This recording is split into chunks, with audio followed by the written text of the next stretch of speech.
Alright, and we are back with the Adabox 2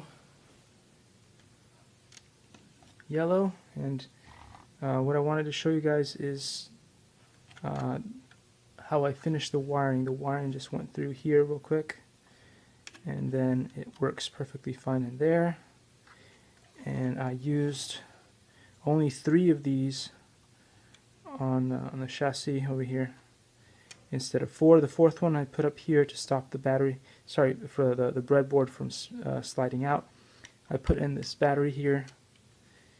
The cables I ran through these 2 areas there, those little big sort of sliding holes in there.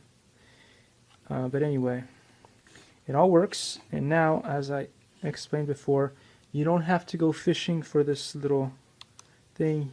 You can use your nail, turn it on and off, no problem whatsoever. You don't even need the screwdriver anymore to get there. And then just to prove that it all still works, whoops, alright, you don't want it to go crazy there. Let's turn it around and then connect it up, and just to show you that it still works perfectly as intended. So right, we'll turn the right wheel, left, we'll turn the left wheel, forward we'll go fast, and backwards. It all works perfectly, apart from the buzzers. Still haven't figured those out yet, but we will eventually. Alright, so there you have it. This configuration will be so much better for you guys if you're troubleshooting and need to get to the battery and all those things quickly. I don't like to leave spare parts laying around, so I still put this on here. I still screw this in.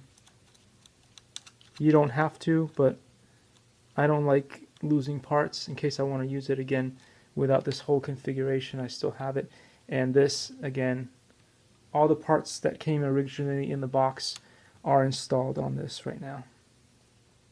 So yeah, I hope all you Adabox and Adafruit lovers out there that are struggling to get this up and running find this video really helpful, and yeah, have a great day.